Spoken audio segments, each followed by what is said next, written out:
I thought I'd just make one up today. So this is clean water going on with a large hay, giving it a good soaking all over so the paper will stretch evenly. You can do this before you start if you want, but I just prefer to just get straight on with it. Raw sienna, bit of ultramarine, alizarin crimson, and then just sort of randomly up and down the page. And I'm going ultramarine, alizarin crimson, a bit wet, so I'm just taking the excess off with the tea towel, like so. Bit of raw sienna in there as well, and then I'm going to just brush that in from there. Not too much. I know a little bit darker, so just introducing a touch of Payne's grey into it as well. And you just see how it just gets a little bit darker. So on this side dark, that side light, so there's like a nice contrast. So I'm just doing if you do slow motion, it's just the very tips of the brushes of the brush catching. I'm not sort of whacking the whole lot on in one big, just very, very light. So I'm not even touching it there, then you can hear it. That's how light it is.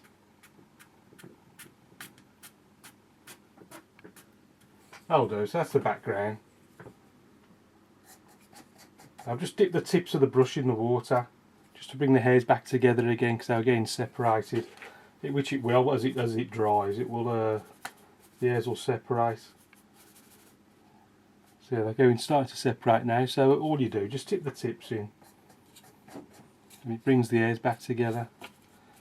So I'm going to the same colours because I want to put in the distant hills now. So if we just go something like,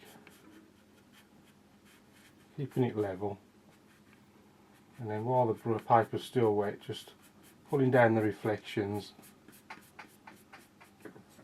And then maybe going into a bit of lemon yellow, a bit of variation, a bit of grass growing on those hills.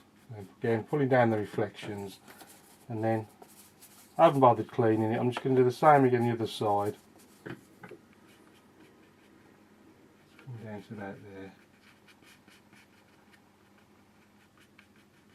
And again. Paper's starting to dry a bit now, you see you get harder edges. Again into the lemon yellow, bit of grass. Again pull down the reflection. And you can see how the paper's stretched. See how it's come away, that was flat when it started. So I'm just unclipping it and pulling it tight.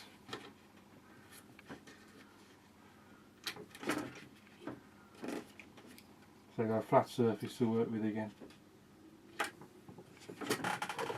That's the backgrounding. So I might put another layer in there. Say somewhere along there. A bit more green. Again, I still haven't cleaned the brush. You can if you want. You know, this is. I'll just stick a. Just getting a bit random like that. Again, I'm just pulling down the reflections as I go along. I can even get a bit more ultramarine, maybe even a bit of burnt umber, bit of mud and stuff there. You can get the knife if you want. Scrape a few little rocks in.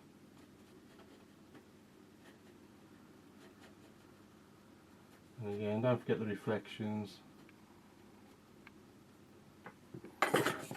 Same on the other side. Just bits of grass and stuff growing up. Bit of burnt umber down the bottom. Ultramarine.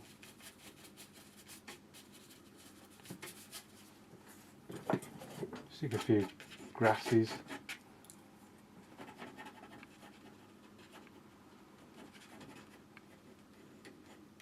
So easy to overdo it with these rocks, like I probably just had them. If you overdo it, just go woof, just paint straight over it, it's no big deal. And then try again. Just the odd Just the odd ones. Try and keep it subtle. And again, just a few grasses.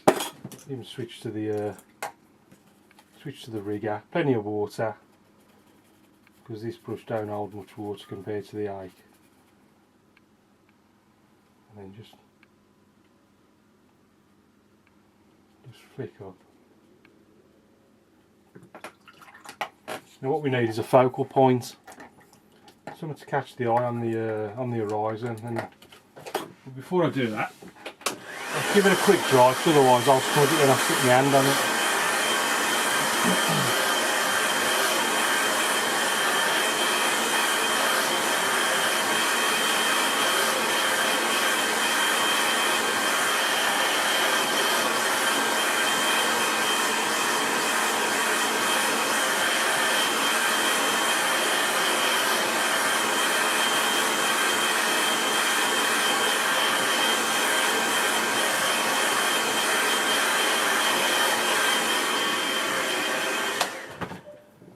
I'm going to switch to the back to the rigger, number 3 rigger. Tissue in the other hand, and I think I'll go somewhere about there. Just find a nice dark area on the horizon, and then using a damp brush, just make the shape of a sail. Just wet the paint and then dab it with a brush with the tissue just to take the paint off. Stick another one down there somewhere. Maybe one more. Another one over here.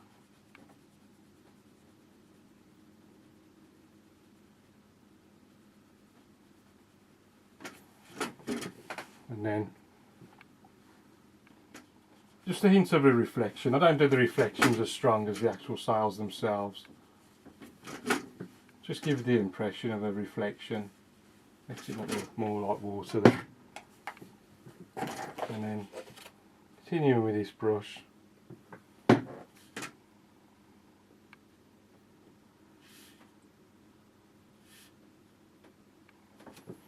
few little birds fluttering about. I'm just going to sign that. That's just a quick made up one. Just have a closer look at it. And again, you can see the advantage of doing the sky and the water all in one go is because you've got the colour on the brush, it helps create this great harmony all the way through the painting. And then darker areas, lighter areas, nice contrast, and then putting the distant hills and mountains in the same colour as the sky helps push them right back into the distance. Quick scrape with the knife or the card helps create these rocks, and then just pull the reflections down, helps create that impression of water. A little boat on the horizon gives it a sense of scale as well as a focal point. Well, I hope you like that. Thanks for watching. Keep practicing, and I'll see you again soon.